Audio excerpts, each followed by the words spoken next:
Today I'm going to talk about how to assess your child's creative writing, because if you're not an English teacher or an English specialist, then it can be really tricky because there are no right or wrong answers as such. So what I've tried to do is break it down into a structure that you can follow that will hopefully help you mark your child's work. Now I'm using examples from people who very kindly sent me their children's work from my Facebook group, and this is really suitable for Key Stage 2 students as well as those who are preparing for the 11 plus entrance exams. It can also apply to older students if they really need to break down what to look for in their writing. So the first step we're going to look at is the structure of the writing, and here we have a creative piece which is telling us a story. Now when we're looking at structure, I'm asking myself, has each paragraph been started at the correct place? So is there a change of focus or a change of subject? And that would be the right place to start a new paragraph. You can press pause and have a read through this, but as we go through the video, I will be picking out specific examples. So with structure, you also want to try and vary it to make the writing interesting. So if you're trying to build up tension, a tool that writers sometimes use is they might include a paragraph that's very short, only a couple of sentences. So try and vary those paragraph lengths to make your writing interesting. But when we are talking about the structure of a piece of writing, we are looking for other things like flashbacks. This is when you kind of go back in time and describe a memory, or even flash forwards where you imagine what the future might be like. The ending can be really important as well. Often adding a cliffhanger makes writing a lot more interesting, and that's another structural feature. Another structural feature is, has it been written from a first person perspective or a third person perspective, and so on. So when you're writing, try and include these structural features because it will enhance the quality. With this second example here, we have a poem. So the structural element is slightly different. We have different stanzas, which is great. And with poetry, the rules are slightly more fluid. You can decide when you want to start a new stanza. It doesn't have to be when there's a change of subject. But you can still include structural features like flashbacks, flash forwards. You can decide whether you're going to write it in first person or third person. So you can use structure to enhance the quality of your writing. The second thing to look at, and this is a huge thing, is cohesion. And this is where you are analysing how well the piece of writing flows. Now you'll notice that as I go through each step, I'm ignoring anything else. So I'm not looking at punctuation right now, I am just looking at cohesion. So when we're looking at cohesion, we're asking ourselves, does each paragraph link to the one previous? Is there some sort of flow, some sort of glue that is holding this piece of writing together? So I can see here there's definitely some cohesion because there's this mention of Judy, and Judy has been introduced in this first paragraph as well. So I know that there is some sort of link. The third paragraph, however, it really just describes the setting. Nothing really happens in this paragraph. So if I was reading this, I would feel a bit like, I'm not sure why this paragraph, this last paragraph, is there. Now, when you're describing setting, and by the way, this is a beautiful description of the setting, it's been done really well, you actually want to embed it into other parts of your writing. So as you're introducing your character, Judy Lewis, where is she sitting? What does the sky look like? You can see this student has described the sky right here. Well, this detail could have been in this first paragraph. So try and embed things like setting descriptions into your writing rather than separating it into a different paragraph. Your paragraph should be action-packed, it should be full of detail that's going to push your story forward. You also want to look at the smaller details, like how does each sentence flow, with each other. So I'm going to read the first few sentences to give you an idea. Once, thousands of years ago, there was a Christmas without Christmas joy. A girl named Judy Lewis who thought Christmas was wrong and should be better. And then there's a full stop. So immediately in terms of cohesion, I can spot that there's an incomplete sentence. It doesn't really sound right. It's like you've left it hanging. Then it says, the Christmas bell went ding dong. Now, that's great. We've got this kind of sensory language where it's what we can hear is being described, but the Christmas bell went ding dong feels very disjointed from this introduction of Judy Lewis. What would have been better is perhaps if the child had written something like, Judy Lewis was sat in the park one day and she heard the Christmas bell go ding dong or ring ding dong.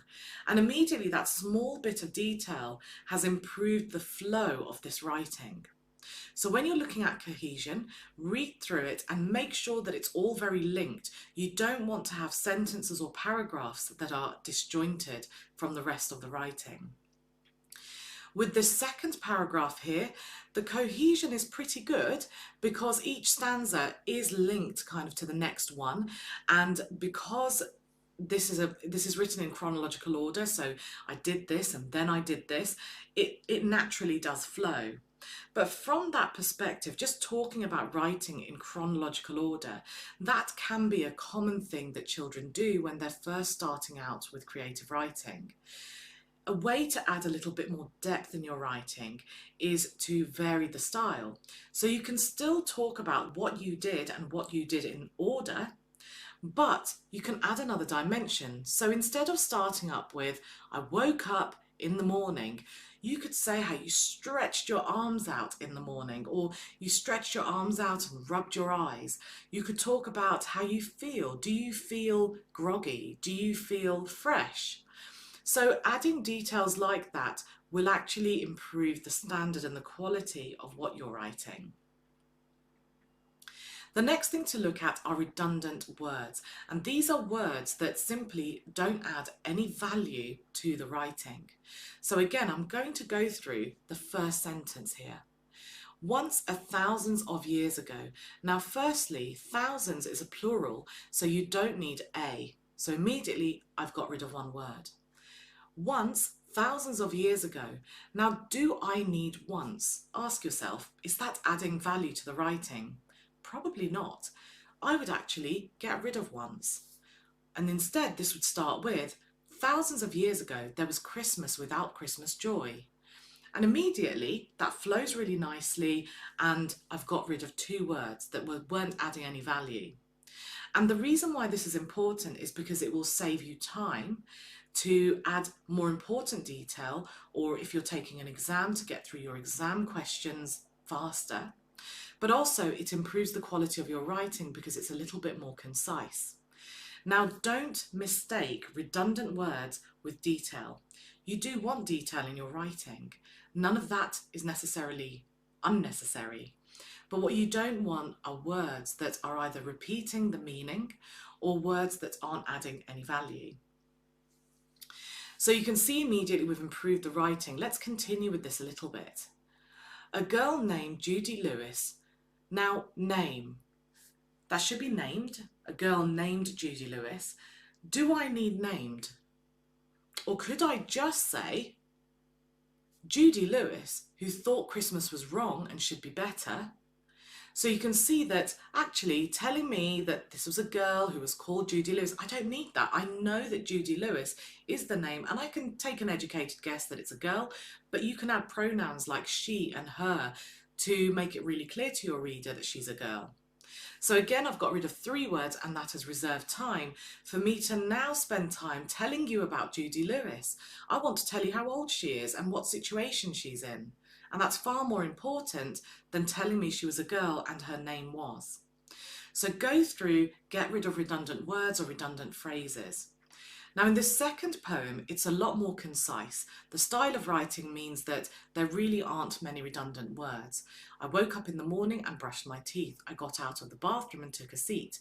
I need all those details, otherwise I'm not going to necessarily understand what's going on. The thing I would just say about this is to make those words a little bit more ambitious perhaps, and I'll be talking about that when I talk about vocabulary. So step number 4 is grammar and punctuation accuracy. And this can be a bit tricky if you are not familiar with all those grammatical rules and all the punctuation rules. I know that there are a lot of them. But let me help you out and go through just again the introduction so that you can see what I mean. I'm going to get rid of once A. Thousands of years ago, there was Christmas without Christmas joy. Now, did you hear when I read that? I took a pause just here after thousands of years ago. Let me read it again. Thousands of years ago, there was Christmas without Christmas joy. That small pause tells me there should be a comma here, really. It was just a short pause. So if you don't want to be too technical about it, then you can use that kind of system to read through it and ask yourself, do I need to take a pause? Is that pause a short pause or a long one? But from a technical point of view, this is an introductory phrase. And after introductory phrases, you don't necessarily need to have a comma, but more often than not, you do. Remember, you need a comma after a fronted adverbial as well, which serves quite a similar purpose to this introductory phrase, where the student is telling me when this thing is happening. Thousands of years ago, there was Christmas without Christmas joy. So that reads so much better. So read through it, look for grammar, look for punctuation. Now, when we're talking about grammar, we are talking about things like adverbs, nouns. We're looking at whether all those things have been used correctly. But also, one thing I'm going to add to this are writers' methods, literary devices like similes, like metaphors, like personifications. You know, there are lots of examples, lots of tools that you can use. And one thing that I always advise students, if they need a little bit of a formula to get going, is let's say you're writing one A4 like this student has, I would say only include a maximum of 2 similes or maybe 3. Maybe 2 to 3 metaphors, maybe 2 to 3 examples of personification, because if you use too many of them, it gets difficult to read. You also want to use a variety of tools, sensory language, which this student has done. You know, we've got ding dong, that's what I can hear. So use all of the senses, zoom in on details, use imagery like colour imagery to bring your writing to life, and also use things like similes and metaphors, and that will improve your writing. Look at it this way, you're an English student, you want to show off everything you know, so try and cram it full of lots of different techniques, but use them correctly. If you use them incorrectly or you saturate your writing with it, then that will make your writing, the quality of your writing, slightly worse. So do be very balanced with your approach. With this one here, with this poem, I can see from a punctuation point of view, most of these lines end with a comma. Not all of them, but most of them. Now this is fine, and this is quite a common style of writing poetry, but it's not necessary, because when you read a piece of poetry, you read it like a normal piece of writing. It helps you understand poems, actually, if you follow the punctuation rules when you read it. So I would actually be tempted to use normal punctuation in this, even though it's a poem. So I woke up in the morning and brushed my teeth. Now typically I wouldn't have a comma there, and I would have a full stop there. And that's not going to affect the rhyme or the rhythm. Instead, it's going to allow people to read it like a normal piece of writing and understand what's going on. From a writer's devices point of view, I would have liked to seen a few more similes and metaphors, because the thing with poetry is that you can use more of them because it's a lot more creative, if you like. There's a lot more creative freedom than writing a story. So definitely, if you're writing a poem, add all those different devices in there. Now, the next thing I'm looking at is the variety of punctuation and of grammar, particularly punctuation. At first glance, I can see we've got full stops, we've got quotation marks, we have got exclamation marks, we've got parenthesis, which are brackets. So there's actually quite a nice variety. And what I like about the way this student has written this is he's used the punctuation correctly, and that's crucial. Don't try and add loads of variety like exclamation marks, hyphens, semicolons, parenthesis. Don't try and add everything in there just to add the variety. They have to be used correctly in order for you to get marks for it if you are taking an exam, or to make sure the quality of your writing is really good.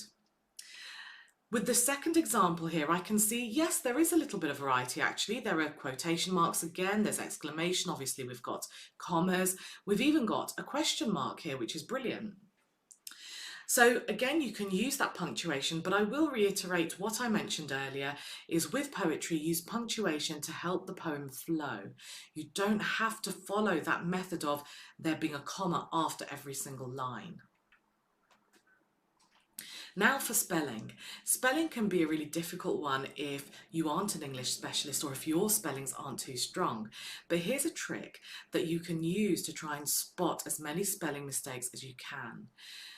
When you're reading it, read individual words. Forget about the meaning, forget about punctuation, just read individual words.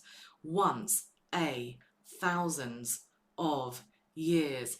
And by doing that, I am just focusing on the words themselves. And a trick is actually to start from the end and read backwards, because then you have to ignore the meaning.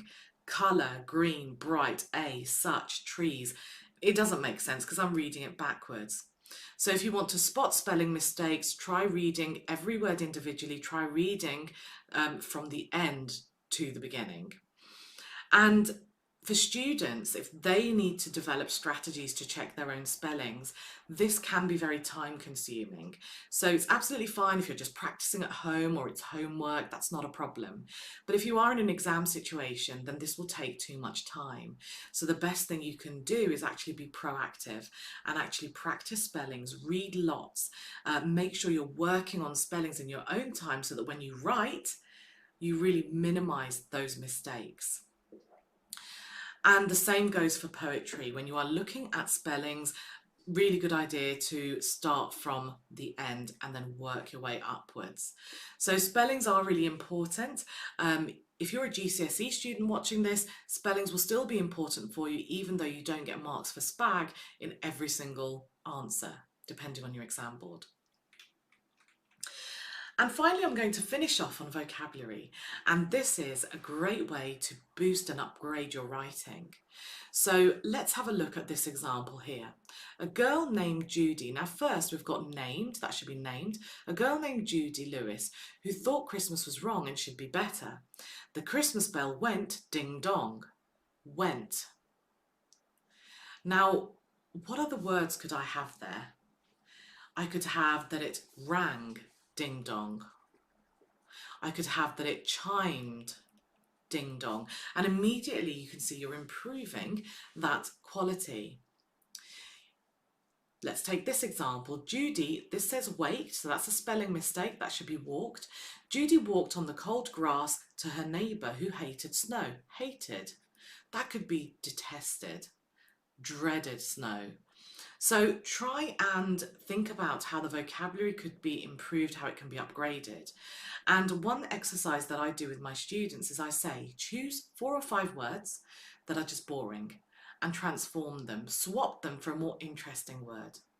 Now you might think, oh, but if my child is writing like this, maybe they don't know more interesting words. That's often not the case. I was teaching just last week in my Group 11 Plus class, and my students came up with these words. And I said to them, oh, let's try and make this, let's upgrade these words, let's make them better. And instantly, without my help, they came up with amazing words. So they do know the vocabulary, they're just not in the habit of using it. So if you get them in the habit of choosing words, swapping them for more ambitious vocabulary, they will get in the habit of using them the first time around. So it's a very good exercise. With this second one, I would like to see a variety of vocabulary. You can see that a lot of these sentences start with I. The last one starts with my. I would like to see a lot more variety. So like I mentioned earlier, I woke up in the morning. Well, you could talk about how you felt or what you actually did. The important thing is try and show your reader what's happening instead of telling them. You know, I brushed my teeth, I got out of the bathroom, got out of the bathroom, I rushed out of the bathroom, or I stumbled out of the bathroom. This immediately improves your writing. So I hope that this structure has helped you. I hope this helps you break down what to look for in creative writing.